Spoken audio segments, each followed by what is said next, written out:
अब मरियम नवाज पहुंच जाती है डीएचक्यू अपना पाकपतन में। आपको याद होगा कि उधर 20 से ज़्यादा बच्चे उस वक्त पूरे हो गए थे, तो ये बात मानने को तैयार नहीं थी कि इतनी ज़्यादा अमवात हॉस्पिटल के अंदर नहीं हो सकती।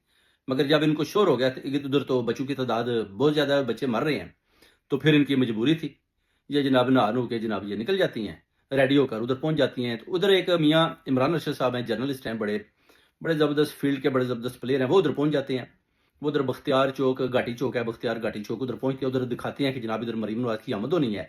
मरीम नवाज से पहले वो पहुंच जाते हैं, बताते हैं कि जनाब देखें, इधर 20 से ज़्यादा उनको वेलकम करने के बोर्ड लगे हुए हैं। करोड़ रुपए मालियत के उधर बोर्ड भी लगा दिए गए डिफरेंट चौकों में। ये एक चौक की बात कर रहा हूँ।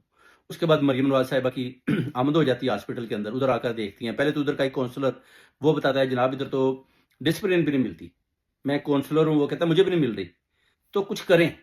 उसके बाद उसको कहती हैं कि आप खामोश हो जाएं, ज़्यादा शोर ना डालें।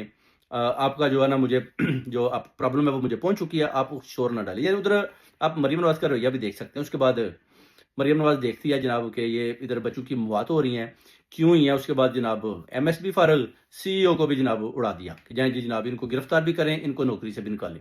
अब वो तो चले गए बेचारे, वो क्या कर सकते हैं। ज़ाहिर है जब आप फंड्स देते हैं तो फिर फंड्स के बाद आप को ये भी देखना पड़ेगा कि वो फंड्स गए किधर हैं। अगर आप उनके ऊपर इन चीज़ों के ऊपर तरजीहात नहीं देते तो फिर इस तरह होगा कि फंड्स लोग वो खुद खा जाएंगे और डिसिप्लिन के लिए लोग अस्पतालों के बाहर चक्कर लगाएंगे। इससे पहले आपको पता है जब खान साहब थे तो उन्होंने सेहत कार्ड का 10 लाख का दिया होता। लोग क्या करते थे, उस सेहत कार्ड को वो प्राइवेट डॉक्टरों के पास चले जाते थे और जो पैसा था उनको पे हो जाता था। इस तरह जितने भी गवर्नमेंट के हॉस्पिटल थे उनके ऊपर जो वजन है वो कम हो जाता था। अभी पूरा प्रेशर इन हॉस्पिटलों के ऊपर पड़ चुका है, जिसकी वजह से जो सेहत कार्ड है वो तो उन्होंने खत्म कर दिया।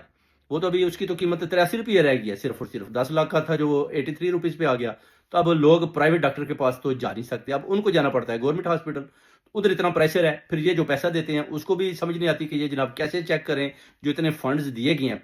वो एमएस या उसके अलावा सीईओ है जो, वो किधर लगा रहा है, किधर है पैसा, किधर पड़ा है, क्यों लोगों को डिसिप्लिन नहीं मिल रही।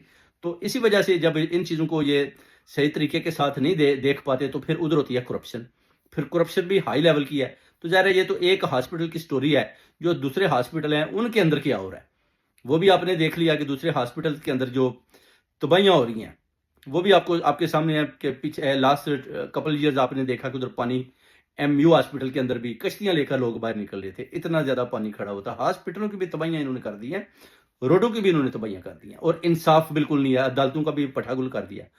अब मरियम साहब उधर पहुंचकर जनाब घूम रही हैं कि जनाब पाकपतन में देख रही हैं कि इधर बच्चों की मौत कैसी हुई है। उसके बाद अभी आप देखें कि जिस सीईओ और जिस एमएस को इन्होंने निकाला था वो वापस ड्यूटी पर भी आ